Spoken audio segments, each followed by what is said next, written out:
All right, Shabbat Shalom again. This is Brother D, and we are in the book of Deuteronomy, chapter 33, Devarim 33, and we're going to read verses 1 to 5. And it reads, "This is the blessing with which Moshe, the man of Elohim, blessed the children of Israel before his death. And he said, Yahuwah came from Sinai and rose from Seir to them. He shone from Mount Paran. He came from the 10,000s of set-apart ones. At his right hand was a fiery law for them." Wow, I like the way the web version says that. "Yes, he loves the people. All his saints, all his set-apart ones, are in your hand. They sat down at your feet. Each receives your words. Moshe commanded us a law, an inheritance for the assembly of Jacob. He was king in Jeshurun." Again, there's that name, Jeshurun, which is a nickname for Yisrael. Supposedly, that's what the concordance said. "He was king in Yeshurun when the heads of the people were gathered, all the tribes of Yisrael together." So that's 1 to 5. Let's go back a little bit. I want to talk about verse 2. "Yahuwah came from Sinai and rose there from Seir. To them he shone from Mount Paran." Let's see if we can get some cross references for that. "Came from Sinai," Exodus 19, verse 18 to 20.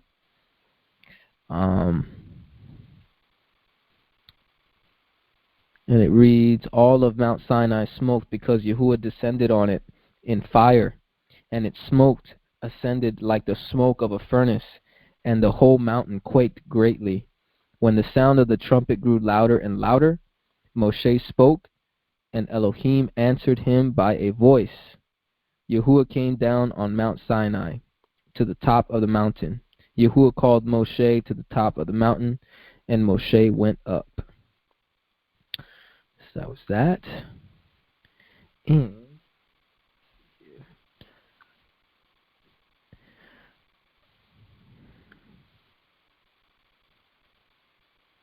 the fiery law. That was unique. Deuteronomy chapter 5, verse 22. "Yahuwah spoke these words to all your assembly on the mountain out of the middle of the fire, of the cloud, and of the thick darkness, with a great voice. He added no more. He wrote them on 2 stone tablets and gave them to me." And those are the only ones I see as far as cross-referencing backwards. All right, Paran, Deuteronomy 1:1. Deuteronomy 1:1. "These are the words which Moshe spoke to all Israel beyond the Jordan, in the wilderness, in the Arabah, opposite Suph, between Paran, Tafel, Laban, Hazeroth, and Dizahab." That's Paran. Let's see. Paran comes up again in the future. That's all I got for that, guys. Yes, he loves his people. He loves the people. All his set-apart ones are in your hand. They sat down at your feet. Each receives your words.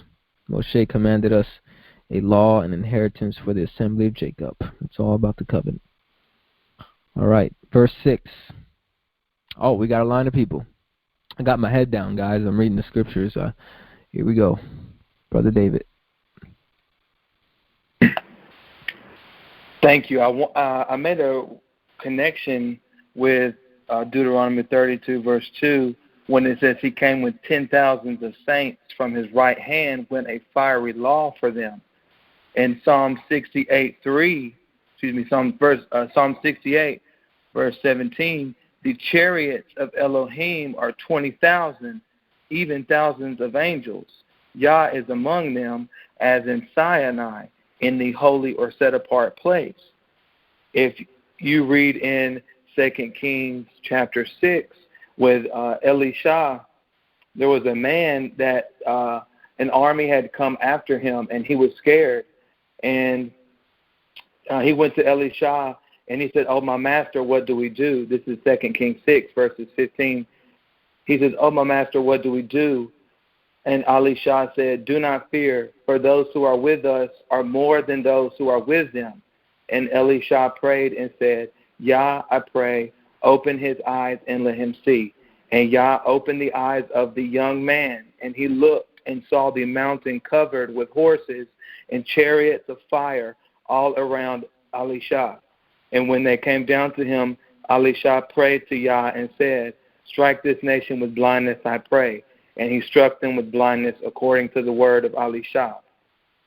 So, in Deuteronomy it says that the saints came down with him, but, we couldn't see them. Or we not, you and me, but Israel could not see them. But it's interesting, that in 2 Kings that Elisha prayed for this man to see, and he saw that the chariots of fire or the angels or messengers were there to fight his battle. That's what they call the host of heaven or the armies of Yah. They're there, but we just can't see them.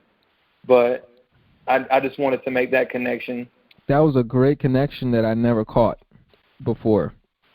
Thank you so much. And I'm wondering if that connects with Romans, if I can pull it up.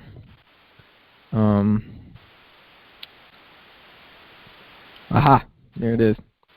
Tell me what you think about this, David. Romans chapter 3.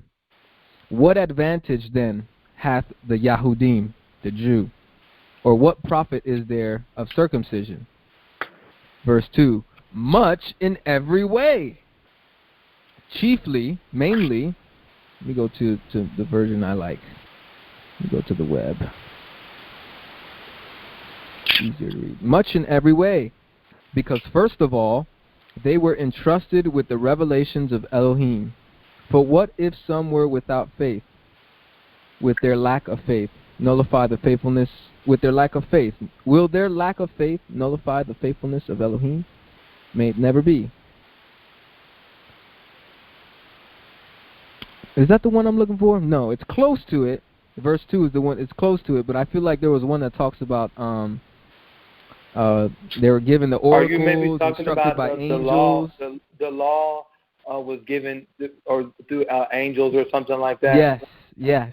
Yeah. Hang on one second. Yeah, let's see if we can find that, because that's what came to my mind when you were reading it. I was like, oh, snap, I missed that. I didn't catch that. Well, see, it's interesting because I always wonder how if Paul says, and the thing is, I gotta, I always keep in mind what he has to say about things. So if he said that the law was given through angels or messengers, meaning more than one, then I got to go back and see, well, how exactly was it given? But even in Genesis, when it says, "Let us make man in our image," and then it says, "And then Elohim made man in his image." So it seems that there was more than one person going on, or more than one person, or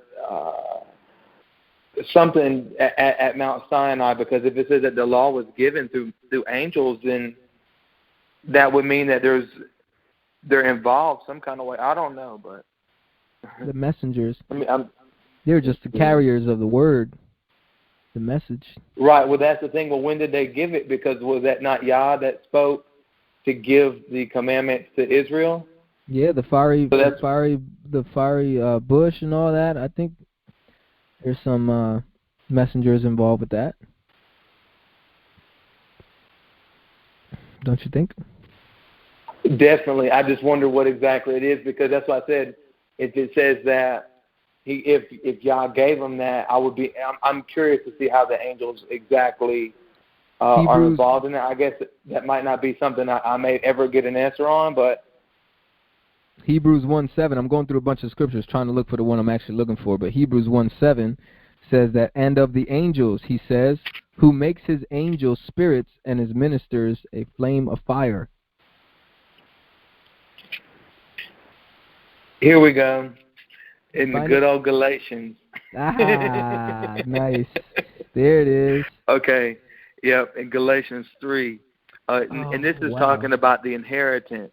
It says, for if the inheritance be of the law, it is no more a promise, but 3 Elohim what, gave brother? it to 3:18. Okay.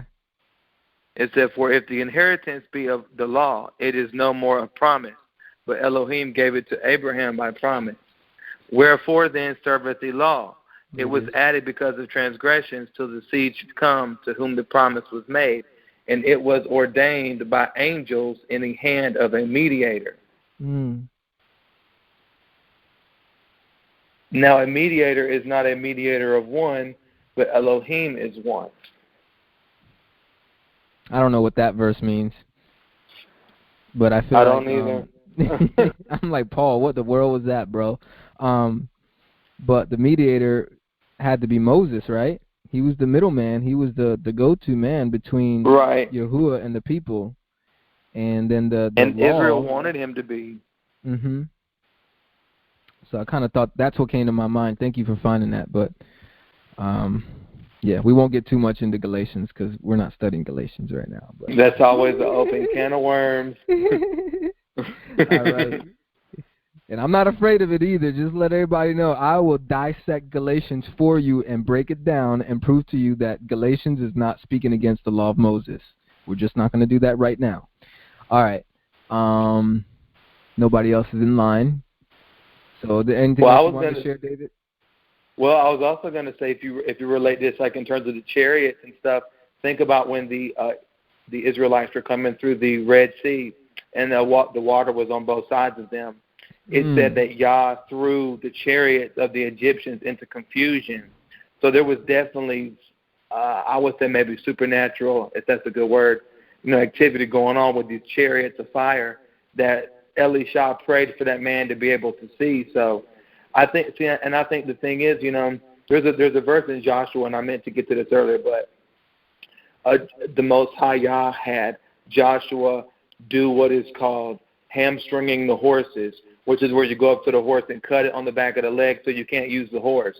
Well, Yah wanted the Israelites to do that, so when it was time for them to battle, they only had Yah to depend on. But Yah has him and his armies, but you just need to trust and focus on them because you can't see them, but they're there. But you just got to trust in, and you got to trust in Yah, and He will deliver. And there's a verse in Psalm 6, I have to find it, but it says, the messenger of Yah encamps around those that trust him. Or the angel of Yah encamps around those that trust him.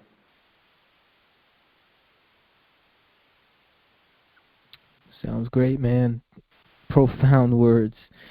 What do you think about verse 5? It says, he was king in Jeshurun when the heads of the people were gathered, all the tribes of Yisrael together. What king is he talking about? Talking about Yahuwah being the king? Because there were no other kings. If that word Jeshurun is a metaphor, nickname for Yisrael. No, I don't know. That's not something I know too much on, to be honest. Yeah, that's another one of those verses like, I don't know what that means. Let me see. This is the blessing which Moses, the man of Elohim, blessed the children of Israel before his death. He said, Yahuwah came from Sinai. So this is all about what Yahuwah has done. So I think every time it says he, it's referring to Yahuwah. So yes, he loves the people. I think it's verse 3 is talking about Yahuwah loves the people. And then verse 5, I think it's he was king, right? Because he was originally the king, and then later we're going to see that they wanted their own physical king. They wanted a king like the nations. Well, in the New Living Translation for Deuteronomy 33:5, it says, well, first off, in some of the translation, is like you said, it just says, and he was king. But in the New Living Translation, it says, the Lord has become king. But we know that it would say Yah there. So it's saying that Yah has become king. Mm-hmm. The English Standard Version says, thus Yah has become king in Jeshurun. International Standard says Yah was king of Jeshurun. Net Bible, Yah was king. God, what's called God's Word translation, Yah was king. It says, I think anywhere where it has the that's tricky. Where in the world they get that from? The Lord, yeah, like the word Yahuwah is not there in the LXX. Like it doesn't say Lord, and it's not in the Masoretic. So I don't know where these translations got Yahuwah there. But either way, I think they're taking it because of the context. It all started with Yahuwah, right? The whole chapter, I think verse 2 started with Yahuwah, so that's why they put it in there. But anyways, I think it is Yahuwah because that's the context. Verse 2, it says, he said, Yahuwah came from, and everything there is about Yahuwah loving his people. Yeah, because it says, because Moses did the blessing, and it says Yah came from Sinai. He came with myriads of holy ones. Yep. Surely it is you who love the people. All the holy ones are in your hand, at your feet. They all bow down, and from you receive instruction. So talking about Yah, the law that Moses gave us, the possession of the assembly, he was king over Jeshurun. So yeah. And again, Jeshurun, let me get it, the meaning, Jeshurun is a upright one, a symbolic name for Yisrael. So he was a king of the upright of Yerushalayim, which, by the way, this word Jeshurun is only used 4 times in all of Scripture. Deuteronomy 32:15, 33:5, which is the one we just read, and then 33:26, and that's it for Deuteronomy. And then the next time is in Isaiah 44:2. So Leanne asked a question in the chat. Yeah. Let's see. She and then we got 2 people. We got Doug and Kristen and Bobby up next. Let's see what Leanne says real quick. Isn't Musha song a Telahim psalm? What she's saying is that Moses' song a psalm. There is a song of Moses in the book of Psalms somewhere. That's probably the one that Revelation is referring to. Yeah, I'm not sure. I could look that up. But hey, David, you got anything else to say? Nope, I am good for right now. Appreciate you, brother. Let's go to Doug. Yeah, I just wanted, when David was asking you about whether Elohim is one or not, like what does that mean? I think that might be referring to Yahuwah and Yahusha being one. And Psalm 68 verse 4 actually says that. Go to that real quick. 68 verse 4. Sing to Yahuwah, sing praises to his name, make a way for him that rides upon the west. Yahuwah is his name, and exalt before him. They shall be Oh, okay. The heck, I thought it was that verse.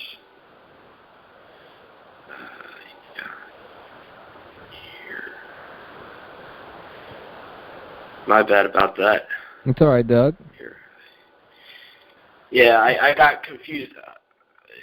Hear, O Yisrael, Yahuwah is one.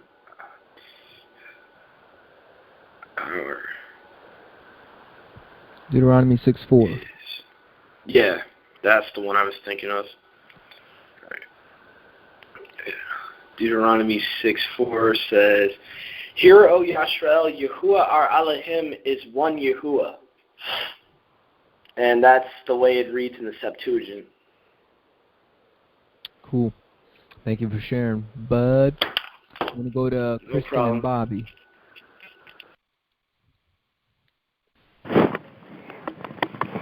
I just wanted to ask, now, being that, like, going through the scriptures is so new to us, you guys know a lot more than we do. Are you going through your knowledge of the scripture when you cross-reference, or are you using something like the Blue Letter Bible, for instance, to find like correlating verses that go along with what you're reading, or both? Both. Yeah, both. I have a Bible app. I'm using My Sword, and on My Sword, if you set up the settings properly, you can set it up so that it actually shows you cross-references, but you got to go into the settings and check off the boxes so that it shows it. Like, it'll show numbers next to certain verses. And then, also what I do is I actually have a commentary, and it's a TSK commentary, which is, here, I'll give you the information just to be transparent. The Treasury of Scripture Knowledge. And this is the publishing date is 2010, and basically it's a whole cross-referencing concordance. All it is cross-references. It doesn't give commentary. It's called a commentary, but it doesn't give any commentary. It just gives a bunch of scriptures to match up. And sometimes they miss things, sometimes they don't have a lot, but for me it's helpful because I definitely don't know everything. But sometimes, like just now when I was thinking of that passage for David, like connecting it with the Galatians, that was off my memory. You know what I mean? Like, I remember that one. And then he actually found the actual scripture. So it's a little bit of both. And the sword is the one for the ISR, right? Yep. My Sword, and then you can download, it's called TS, The Scriptures 2009. But it's really ISR. It's really what it's from. Oh, yeah, the TS too. I see. Yep. And then that's the main one we read. I like reading the web version, but the web version doesn't have like the Hebrew name Yahuwah. It has Lord in there. The only reason why I read the web version is because it's like the same as the Scriptures 1998, except it's easier to read. And then NHEB with the YHWH is a good, but my wife likes that one. That one is called, let me just get the name of it real quick. Oh, the New Heart English Bible Study? Yeah, with the Yod Hey Wah Oh, okay. So they put the YHWH anywhere the word Lord is. Okay. So that's helpful. And that's a pretty easy one to read, that version. Yeah, I know that because like when we look at the ISR 98 online at was it Bible.com, like it has the Hebrew name for Yahuwah, but I don't know, it's weird for some reason. I guess maybe it depends on where you are, but it doesn't show, like there would be like this little bubble that you could click on and it would tell you the cross-referencing, but I haven't seen that today, so I don't know why. Yeah, I don't know if BlueLetterBible.org does it. I don't think they do cross references. You might have to look around the website for it. Like, it's probably a separate tab or something. I don't think. No, I'm talking about when you go onto the Bible.com website. Oh, Bible.com. Okay. Yeah. Yeah. I'm not familiar with Bible.com, so I don't know. But I just want to, the tools will be very helpful. Yeah, tools are very important. Yeah, so that you get the full understanding, definitely. Yeah. I mainly use My Sword app. That's my Bible that I study. I should be reading a physical one and marking it up, but I haven't been doing that. So just being honest, my wife marks up her scriptures. She's the studious one, more studious than I am. And then BlueLetterBible.org is fantastic to use as well. Yeah, she told me about that one. Yeah, it seems to be very helpful. But I was like, okay, how is everybody doing this? Is it just basically off of your knowledge? Is it, combination? Nope. Good question, and there's the answer. Thank you. We're not some superheroes that have figured it all out. Which sounds like it, right? Because we're just like, blah, blah, blah, blah. You guys are good. Wow, you guys are good at that. Yeah. No, I wish. Yeah, okay. All right. Thank you. You're welcome. Brother Doug. I just wanted to let her and Bobby know that you can actually get a physical Scriptures 2009 for free from followersofyah.com. You would only be charged $6.50 for the shipping. But you can get a free The Scriptures 2009. I have a physical one right in front of me from their site. I need to get me a physical one. I really like it. Yeah, $6.50, bro. You can't beat that. For real. Awesome. Thanks, Doug. All right, you know what? Let's fly through this chapter. There's a lot of short things regarding each tribe. Let's see how many connections we can make. The next one is verse 6. It says, "Let Reuben live and not die, nor let his men be few." So that's a prophetic word on them. I don't know if anybody has any cross-references for that. I'm looking for mine. Genesis 49, verse 3 to 4 says, "Reuben, you are my firstborn, my might, and the beginning of my strength, excelling in dignity and excelling in power, boiling over as water. You shall not excel, because you went up to your father's bed, then defiled it. He went up to my couch." So that sounds pretty bad compared to what we read here. It says, "Let Reuben live and not die, nor let his men be few." That's a blessing. That what we just read in Genesis 49, verse 3 to 4, that sounded bad. And then verse 8 says, "Yehuda, your brothers will praise you. Your hand will be on the neck of your enemies. Your father's sons will bow down before you." And Numbers 32, verse 31 to 32 says, "The children of Gad and the children of Reuben answered, saying, As Yahuwah has said to your servants, so will we do. We will pass over armed before Yahuwah into the land of Canaan, and the possession of our inheritance shall remain with us beyond the Jordan." It's a blessing. And let's see here. Genesis 43:8, Yehuda said to Yisrael, his father, "Send the boy with me, and we'll get up and go, so that we may live and not die, both we and you, and also our little ones." I don't think that's relevant. Genesis 46, verse 8, it says, "These are the names of the children of Israel who came into Egypt, Jacob and his son Reuben, Jacob's firstborn." So Reuben is the firstborn, and that's all I got for that. I'm looking up, nobody's online. So let's go to the next one. Verse 7, "This is for Yahudah. He said, Hear Yahuwah, the voice of Yahudah." Let me see that in a different translation real quick.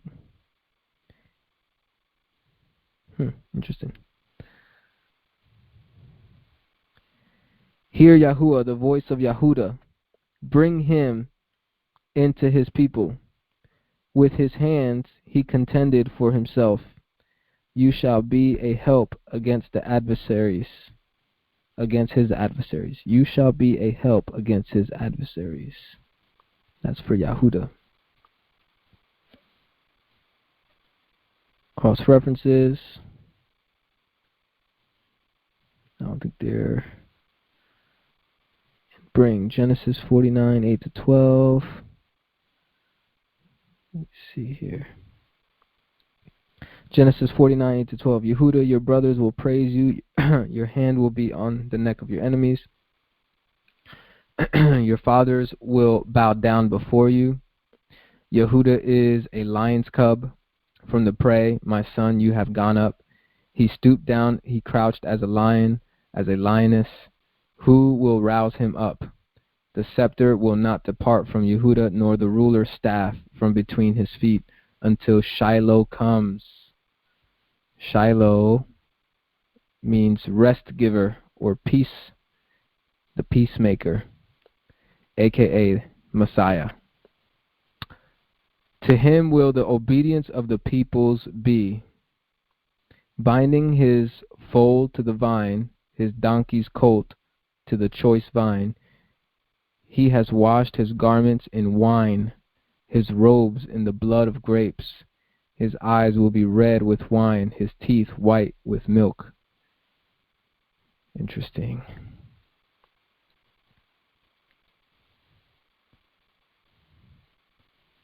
Okay, I don't have anything else for that.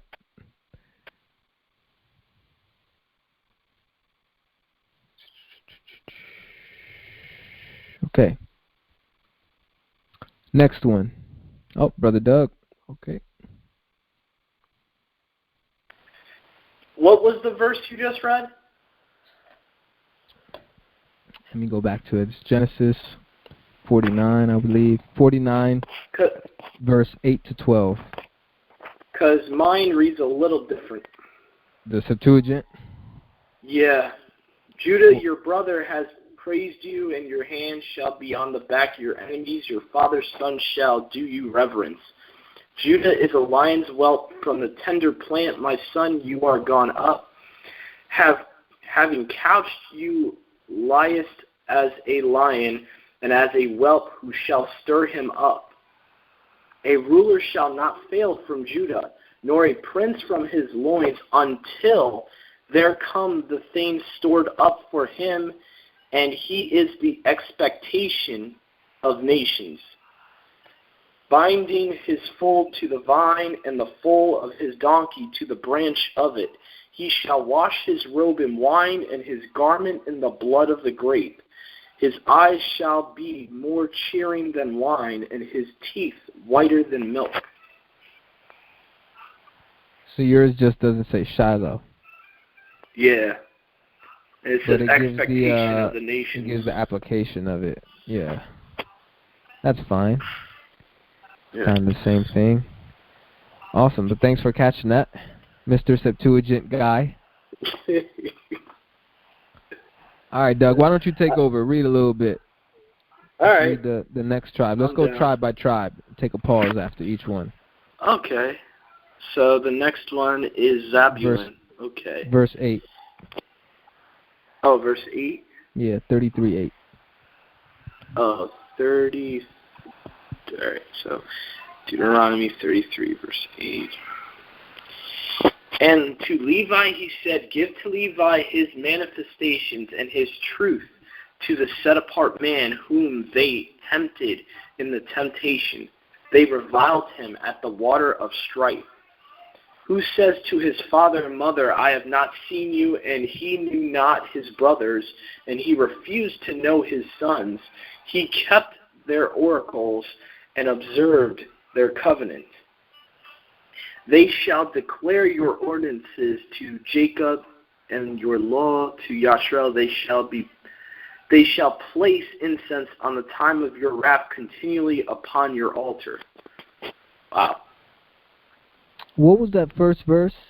It said, verse 8. Verse 8, it says, and to Levi he said, give to Levi his manifestations and his truth to the... Yeah. And what else? Let me What see was what the it says second on thing? the web. And his truth to the set-apart man,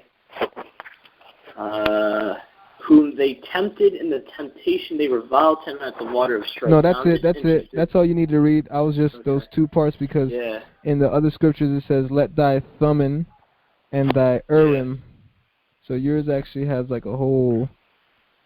the definition says, for Thummim, it says perfection. Yeah. The BDB definition. And what did the Septuagint say again? I can go back. It said, let's see. Manifestations. Manifestations. A little easier. And his truth to the set-apart man. That's funny. Yeah. And his truth to the holy man. So let's see what the Septuagint says. I mean the Masoretic. Urim. I wonder. Urim means lights. And then the definition is stones kept in a pouch on the high priest's breastplate, used in determining Elohim's decision in certain questions and issues. That's what they cast lots with, probably. Oh, wow. With the stones. Almost like flipping a coin. So, Yeah. and thy, be with thy set-apart ones. Wow. That's totally different from what the Septuagint is saying. It throws like a whole different meaning. And the Thummim, it says stones provided for means of achieving a sacred lot. So they're both stones used with the Urim. The will of Elohim was revealed. So when you use both of these stones together, it determines, wow, yeah, it's like, hey, let's flip a coin. Like, my wife is saying, let's go to New Jersey, and I say, let's stay here. Let's flip a coin and see where it lands. Oh, my goodness. It landed on New Jersey and St. Louis. Oh, my. What do we do now? Well, you go to New Jersey, and I stay here. Yeah, I don't like that. I don't think Yahuwah's will is like that. I don't know about that. It's in the scriptures, though. We thought the same thing, but it's actually in the scripture. People use cast lots and stuff, and it was never condemned. Brother David, we're talking about verse 8. Verse 8. Oh, boy. Yeah. Is that good? I don't know. Just trying my best, man, to understand this thing. Septuagint says one thing, this one says another, so I'm going to just leave it be. Unless anybody else got anything to contribute. All right, Doug, you got anything else you want to share, bud? No. Okay. Why don't we go ahead and continue reading? So we read about Levi. All right. Yep. All right, so we went to Levi. We left off verse 12. They will teach Jacob. That's the job of the Levites. So their responsibility, they're the persons, the ministers, primarily the ministers. Yeah, what's weird, though, is it says Judah is the lawgiver. So that's a little weird. Probably lawgiver as in like a king type of position, like he establishes the law versus, like you have a judge in court versus you have teachers in school. So it's kind of a little different. But go ahead, verse 12. Okay. And Benjamin, he said, the beloved of Yahuwah shall dwell in confidence, and Yahuwah overshadows him always, and he rests between his shoulders. And Yosef, he said, let's talk about Benjamin. Oh, wow. The beloved of Yahuwah. Benjamin, so beloved. We haven't got there yet, but Benjamin, the tribe of Benjamin, and Judah end up becoming the southern kingdom of Israel. And they're the ones that made it, back into the promised land. So when the Messiah came onto the earth, when he was born, some people came back from the captivity, tribe of Yehuda, Benjamin, and some of the Levites. But other than that, what's interesting is the term beloved of Yahuwah. Now, I don't know if this is man-made doctrine or not, but I've heard that John, the Apostle John, was beloved of Yahusha. So I just find that kind of interesting, a little connection. I don't know, that I kind of made between the tribe of Benjamin and John the Apostle. Gotcha. All right. Nobody else has anything else to say. Verse 13. I'll read this one, Doug. We and you would take turns unless somebody else wants to jump in. If anybody wants to read, press *6, and I'll see you. I'm going to read verse 13 to 17. This is about Joseph. Of Joseph, he said, may Yahuwah bless his land with the harvest produced by the sky, by the dew, and by the depths crouching beneath, with the harvest produced by the daylight and by the moonlight, with the best of the ancient mountains and the harvest produced by the age-old hills, with the harvest of the earth and its fullness and the pleasure of him who resided in the burning bush. Hey, who was residing in the burning bush? Oh boy, here we go. That's awesome. Here we go. May blessing rest on Joseph's head and on the top of the head of the one set apart from his brothers. Very interesting. Genesis 49:26. The blessings of your father are greater than the blessings of the eternal mountains or the desirable things of the age-old hills. They will be on the head of Joseph and on the brow of the prince of his brothers. That's too deep for me right now. Why do I not know what this passage is talking about? Man. Benjamin is wow. I'm going to have to study that because I don't know what to say. Okay. Prophecy. Yeah. Verse 17, may the firstborn of his bull bring him honor, and may his horns be those of a wild ox. With them may he gore all peoples, all the far reaches of the earth. They are the 10,000s of Ephraim, and they are the thousands of Manasseh. You know, that's Ephraim and Manasseh is significant. Those were the grandchildren of Jacob, Joseph's children.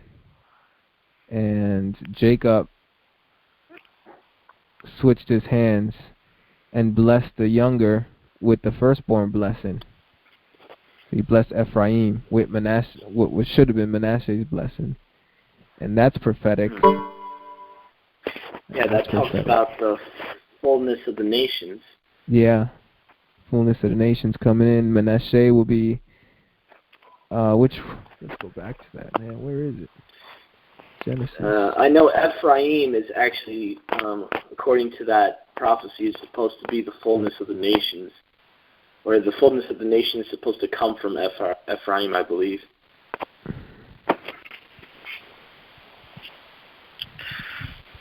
.48? Yeah, 48. In chapter 48 it might be at somewhere. the end. Verse 17, right, when Joseph saw, 48:17, when Joseph saw that his father placed his right hand on Ephraim's head, it displeased him. So he took his father's hand to move it from Ephraim's head to Manasseh's head. Joseph said to his father, not so, father, for this is the firstborn. Put your right hand on his head. But his father refused and said, I know, my son, I know.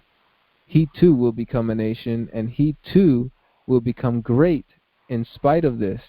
His younger brother will be even greater. So Ephraim is going to be greater.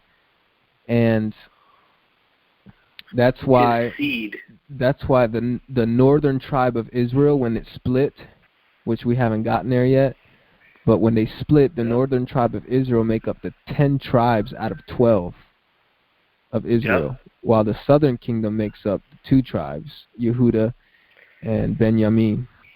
And then the northern tribe, the house of Israel, is the house that got divorced in Jeremiah chapter 3. Mm-hmm. They're the ones that got scattered all over the world, and they mixed and mingled with all the nations of the earth. And then guess what? That's the diaspora. That's the people that we're preaching to and that the apostles preached to. And, you know, I like to say all the time, for all we know, some of the Gentiles that we're speaking to could be from the house of Ephraim, which is a.k.a. the house of Israel, which is a.k.a. the northern tribe or the northern kingdom of Israel, the lost 10 tribes. I really like how the Septuagint reads this verse. And he would not, but said, I know it, my son, I know it. He also shall be a people and shall be exalted, but his younger brother shall be greater than he, and his seed shall become a multitude of nations. Wow. So I really like how the Septuagint reads that one. Wow. And that word nations, is Gentiles. Yeah. Yeah. But they didn't want to put Gentile in the translation for some reason, but it's really what it is. It's just a synonym. Well, what I've noticed with the Septuagint, wherever they see a term, they translate the definition as a word. So that's the only difference, really, is the fact that instead of giving a term that something's known by, they'll usually put the definition within the verse. And I'm going to do one more cross-reference to this. And for all the people that are new into this whole topic, the whole fullness of the nations deal is very prophetic. Book of Romans, Paul talks about it a lot. I mean, I think it's going to be Romans 11. And this is going off the top of my head because it's not in the cross-reference in my sword. Go down. Yeah, that's the only thing that sucks about this Septuagint. I wish they would have done cross-references. Something. All right, chapter 11 for sure. Let's see if I can find it. Okay, verse 25. And by the way, Romans 11 is all about, Israel and Paul having a desire for Israel, and the Father has a desire for Israel to be saved. His physical brothers, the Israelites, and he wants the Gentiles to be grafted in. So then there's a natural tree and a wild tree, or a wild olive and wild branches or whatever. So this is what we're talking about. Romans 11, verse 24. For if you were cut off from what is by nature a wild olive tree, and grafted contrary to nature into a cultivated olive tree, so you have a wild olive tree, and you have a cultivated olive tree, and then you have the branches of each one. How much more will these natural branches be grafted back into their own olive tree? For I do not want you to be ignorant of this mystery, brothers and sisters, so that you may not be conceited.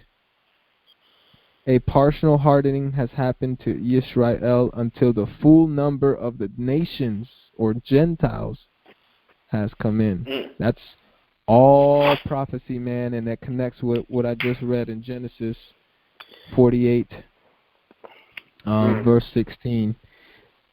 May they grow into a multitude on the earth, and what Doug read, fullness of the nation. So anyway, that's for everybody that's new here. Yeah. Let's go back to Deuteronomy. Wow.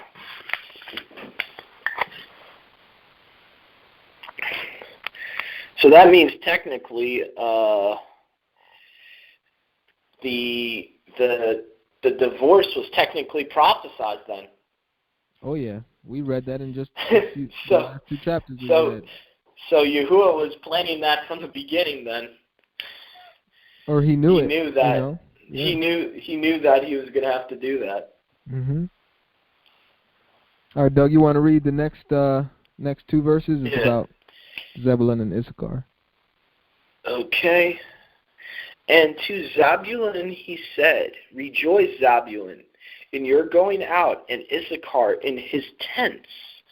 They shall utterly destroy the nations, and you shall call men there, and there offer the sacrifice of righteousness, for the wealth of the sea shall suckle you, and so shall the marts of them that dwell by the sea coast.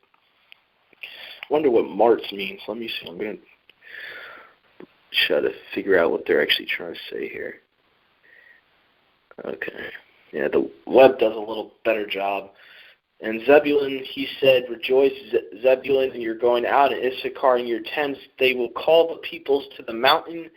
There they will offer sacrifices of righteousness, for they will draw out the abundance of the seas, the hidden treasures of the sand. Yeah, that sounds a little bit better. Makes a little more sense. All right, so it looks like they're conquering. Sounds a little bit militant. Yeah. All right, let's go to Gad, or God. the next tribe. Uh-oh, here we go. Verse 20 and 21. Go ahead, Doug. About Gad, he said, he who enlarges Gad is blessed. He who dwells as a lioness and tears the arm and the crown of the head. That's interesting. He provided the first part for himself, for the lawgiver's portion was reserved for him. He came with the heads of the people. He executed the righteousness of Yahuwah, his ordinances with Yashrael. There you go. Wow. And that is God, the tribe of God. Yeah. I know we don't like to say God, but guess what? That's what Yahuwah called it, this tribe, God. Like we say Yah, this one's God. Yeah. So there'll be like a lioness. He will dwell. He will tear at an arm. This sounds a little bit militant to me as well. Like the strong, one of the strong arms of Yisrael. Interesting. Maybe that's why it says troop. When you look up God, the tribe of God, it means troop rather than fortune. Maybe it is a military term. Yeah.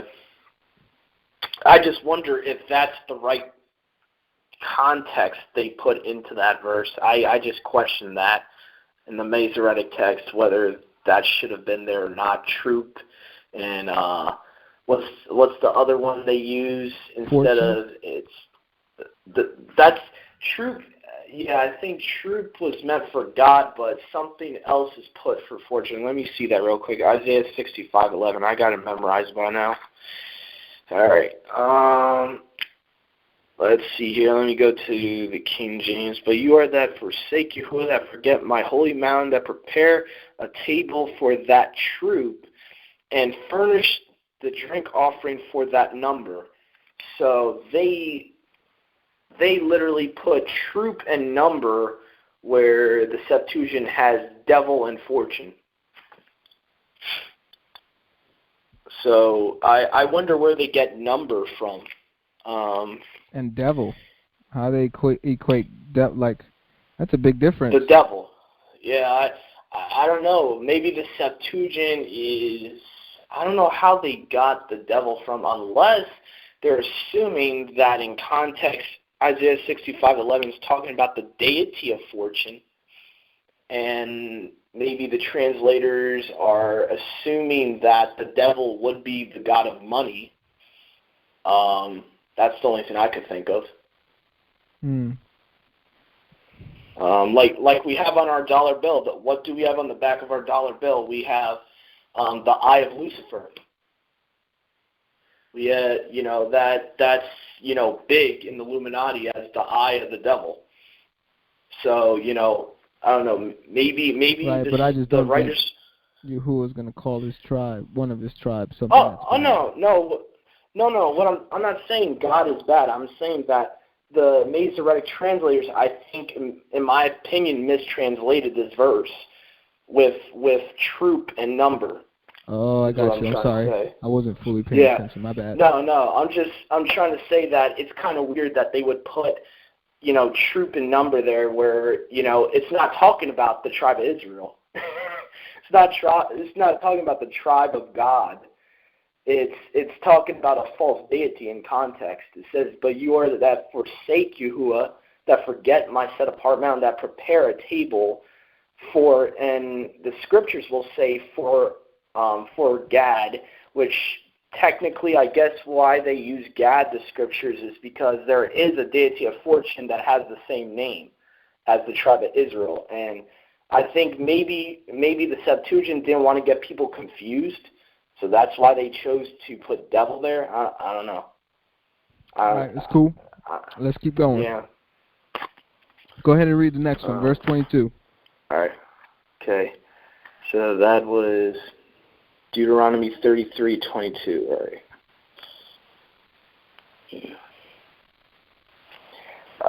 And to Dan he said, Dan is a lion's whelp and shall leap out of Bashan.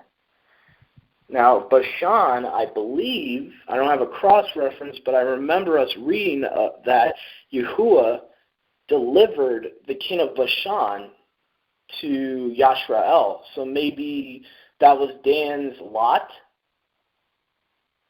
His inheritance was to have the land of Bashan, maybe? Because Og, king of Bashan, was defeated. I don't have any of those cross-references, unfortunately. Let me see. I'm going to look up Og, king of Bashan, and I'll probably get a bunch. Og, king of Bashan. Because I know we just read about that. I think last night we might have been reading about that. The king of Bashan. Come on.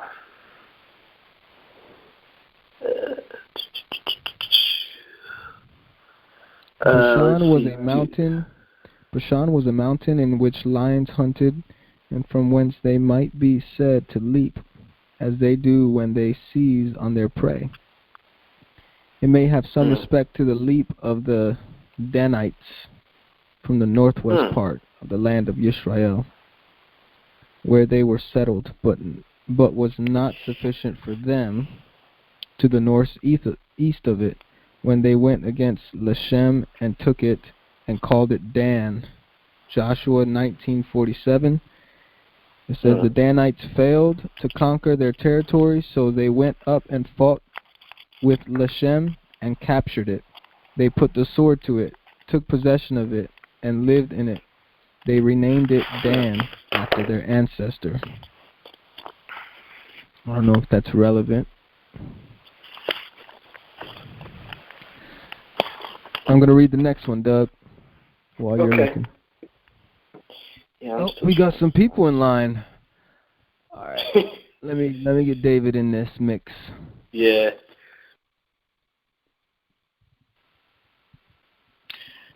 I was going to ask Doug, what verse and what translation were you reading from that had the word devils, it sounded like you said?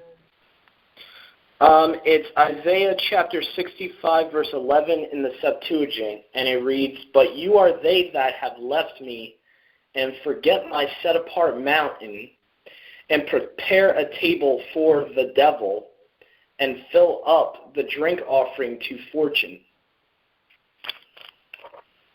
Okay, gotcha. Yeah.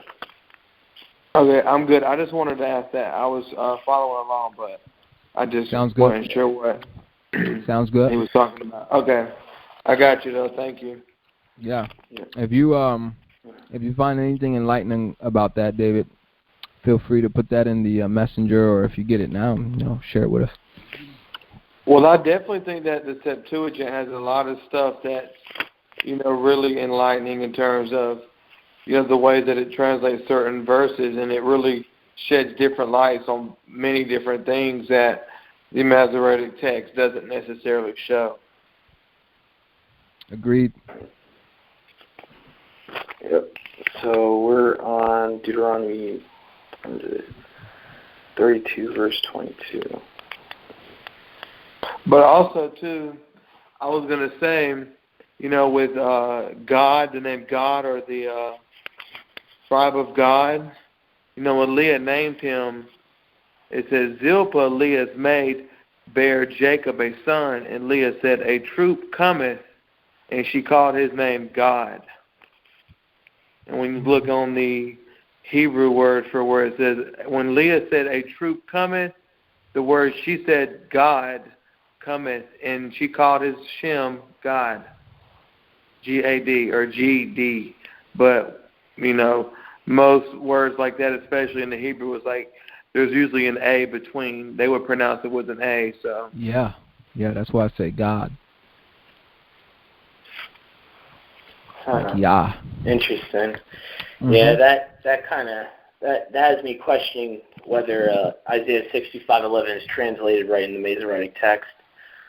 I don't think God should be there. Because that's kind of making it look like that there's something evil about the word God, which Scripture tells us there's nothing wrong with it. So I don't know. I questioned translation on that particular verse. All right, next verse. Deuteronomy 33, verse 23. 32. 33, verse 23. Okay. And to Naphtali he said, Naphtali has the fullness of good things, and let him be filled with blessing from Yahuwah. He shall inherit the west and the south. Huh. Hallelujah. That's a nice blessing. Nothing bad to say there. 24 says of Asher. He said, Asher is blessed with children. May he be favored by his brothers, and may he dip his foot in olive oil. The bars of your gates will be made of iron and bronze, and may you have lifelong strength. Hallelujah. Nothing bad there either. And then the end here, 26 to 29. There is no one like Yahuwah. I think it says Elohim, though, doesn't it? It says Elohim. Yeah, there is no one like Elohim. It's all good either way. I know who I'm talking about. There is no one like Elohim. Jeshurun, who rides on the heavens for your help in his majesty through the skies. What was that? I got something different. Yeah, I go got ahead. something different. Read There is not any such as the Elohim of the beloved. He who rides upon the heaven is your helper, and the magnificent one of the firmament. Yes, firmament. Yes. Little plug in there. Darian L. Reed, what yours says again? It says, this is the NHEB. It says, there is none like Elohim, Jeshurun, who rides on the heavens for your help in his majesty through the skies. Like, I don't like the grammatic. I don't like the sentence. I don't like the way it's written. I don't like the way it's written. It says, there is none like Elohim, comma, Jeshurun, comma, who rides on the heavens for your help, comma, in his majesty through the skies, period. Like, that's not even like a grammatically correct sentence. Yeah, there's too many commas. I don't like when translations do stuff like this, man. Yeah, they're adding commas. Listen to this. In the Scriptures version, for Deuteronomy 33, verse 26, it says, O Yeshurun, there is no one like El, riding in the heavens to help you, and on the clouds in his excellency. It's a little better. The Easy English. I have an Easy English version. It says It says Israelites. There is no God like your Elohim. He rides across the sky to help you. Period. He travels to you on the clouds, comma, with great authority. Now, I can understand that. That's a good. They broke it down. They got the periods in good places. Hey, mine is not that hard to understand. I mean, for some people it might be a little hard, but I don't know. I think the Septuagint's easier than the King James, to be honest. If I'm comparing the two, I personally think it's easier to read than the King James. All right, let's keep going. Sorry, guys. I don't want to get distracted. Yeah. Let's just read through it. All right. Verse 27, the eternal Elohim is your dwelling place. Underneath are the everlasting arms. He thrust out the enemy from before you and said, destroy. 28, Yisrael dwells in safety, the fountain of Jacob, Yaakov, alone, in a land of grain and new wine. Yes, his heavens drop down dew. 29, you are happy, Yisrael.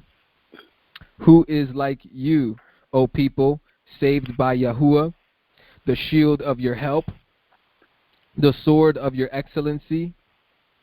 Oh, that's a question mark. Sorry. You are happy, Yisrael.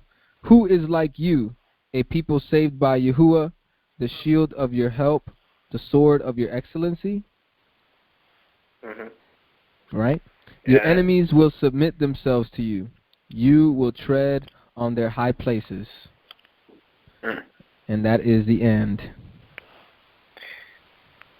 And again, this is before they go into conquer, right? This is all being said before they go into conquer the land, with Yahuwah going before them.